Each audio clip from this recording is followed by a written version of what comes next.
Assalamualaikum warahmatullahi wabarakatuh. Perkenalkan, nama saya Hilal Al-Ambiyah, NIM C1C01801 dari kelas R009 akuntansi. Di sini saya akan mempresentasikan materi akuntansi syariah yang berjudul akad istisna. Di dalam materi akad istisna ini terdapat 5 pembahasan. Yang pertama, pengertian akad istisna. Yang kedua, jenis akad istisna. Yang ketiga, dasar syariah. Yang keempat, pelakuan akuntansi PSAK 104. Dan yang kelima, ilustrasi kasus akad istisna. Yang pertama adalah pengertian akad istisna. Akad istisna adalah akad jual beli dalam bentuk pemesanan pembuatan barang tertentu dengan kriteria dan persyaratan tertentu yang disepakati antara pemesan atau pembeli atau mustasni dan penjual atau pembuat atau syani. Fatwa DSN MUI. Syani akan menyiapkan barang yang dipesan sesuai dengan spesifikasi yang telah disepakati, di mana ia dapat menyiapkan sendiri atau melalui pihak lain atau istisna paralel. Yang selanjutnya adalah jenis akad istisna.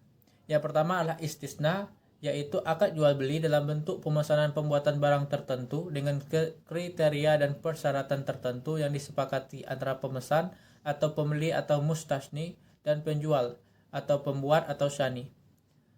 Sedangkan yang kedua adalah istisna paralel, yaitu suatu bentuk akad istisna antara penjual dan pemesan, di mana untuk memenuhi kewajibannya kepada pemesan, penjual melakukan akad istisna dengan pihak lain atau subkontraktor yang dapat memenuhi aset yang dipesan pemesan.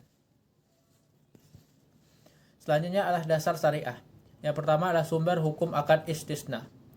Amr bin Auf berkata, perdamaian dapat dilakukan di antara kaum muslimin kecuali perdamaian yang mengharamkan yang halal dan menghalalkan yang haram, dan kaum muslimin terikat dengan syarat-syarat mereka kecuali syarat yang mengharamkan yang halal dan menghalalkan yang haram. Hadis riwayat Tirmizi. Abu Sa'id Al-Khudri berkata, tidak boleh membahayakan diri sendiri maupun orang lain. Hadis riwayat Ibnu Majah, Daruqutni, dan yang lain. Yang kedua adalah rukun dan ketentuan akad istisna. Yang pertama adalah pelaku yang terdiri atas pemesan atau pembeli atau mustasni dan penjual atau pembuat atau syani. Yang kedua, objek akad berupa barang yang akan diserahkan dan modal istisna yang berbentuk harga. Yang ketiga, ijab kabul atau serah terima. Selanjutnya adalah berakhirnya akad istisna. Yang pertama, dipenuhinya kewajiban secara normal oleh kedua belah pihak. Yang kedua, persetujuan bersama kedua belah pihak untuk menghentikan kontrak. Dan yang ketiga, pembatalan hukum kontrak. Yang selanjutnya adalah perlakuan akuntansi PSAK 104.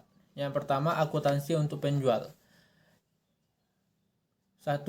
Beban praakad diakui sebagai beban tangguhan dan diperhitungkan sebagai biaya istisna jika akad disepakati. Jika akad tidak disepakati, maka biaya tersebut dibebankan pada periode berjalan. 2. Biaya perolehan istisna terdiri atas A. Biaya langsung, B. Biaya tidak langsung, dan C. Khusus untuk istisna paralel, seluruh biaya akibat produsen atau kontraktor tidak dapat memenuhi kewajiban jika ada. 3. Pengakuan pendapatan dapat diakui dengan dua metode. Yang pertama, metode akad selesai, dan kedua, metode persentase penyelesaian. Yang keempat, dalam metode akad selesai, tidak ada pengakuan pendapatan, harga pokok, dan keuntungan sampai pekerjaan telah dilakukan. Pendapatan diakui pada periode di mana pekerjaan telah selesai dilakukan. Yang kelima, dalam metode persentase penyelesaian, pengakuan pendapatan diukur sebesar bagian nilai akad yang sebanding dengan pekerjaan yang telah diselesaikan. Pendapatan diakui sebagai pendapatan istisna pada periode yang bersangkutan. 6.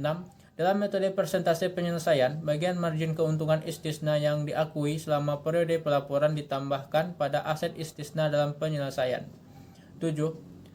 Untuk metode persentase penyelesaian, harga pokok istisna diakui sebesar biaya istisna yang telah dikeluarkan sampai periode tersebut. 8. Jika besar kemungkinan bahwa total biaya perolehan istisna akan melebihi pendapatan istisna, maka taksiran kerugiannya harus segera diakui. 9. Pada saat penagihan, baik metode persentase penyelesaian maupun akad selesai, akan menggunakan akun termin istisna. Akun tersebut akan disajikan sebagai akun pengurang dari akun aset istisna dalam penyelesaian. Yang ke-10 pada saat penerimaan tagihan, yang ke-11 penyajian, yang ke-12 pengungkapan. Yang kedua adalah akuntansi untuk pembeli.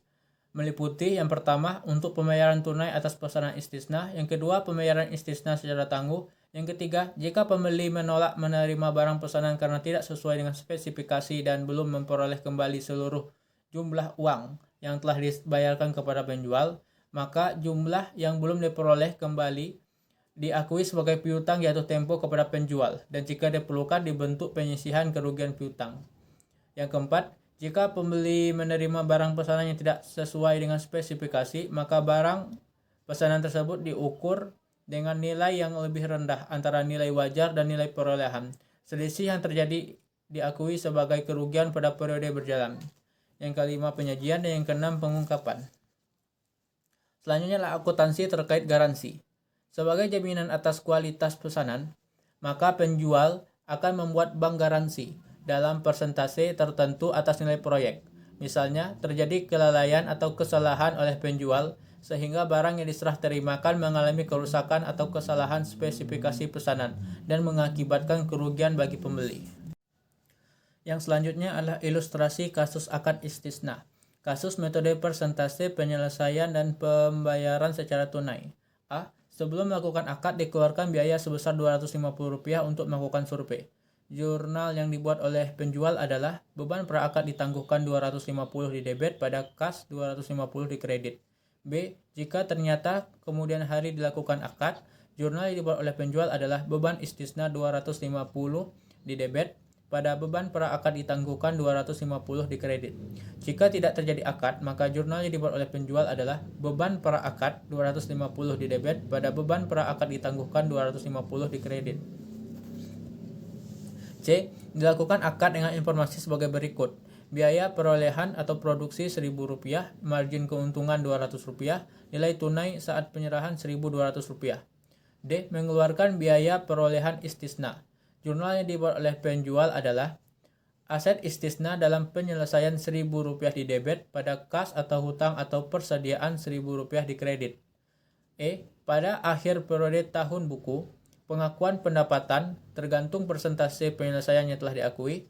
Jurnal yang dibuat oleh penjual, aset istisna dalam penyelesaian 200 di debit, beban istisna 1000 di debit, pada pendapatan istisna 1200 di kredit. F.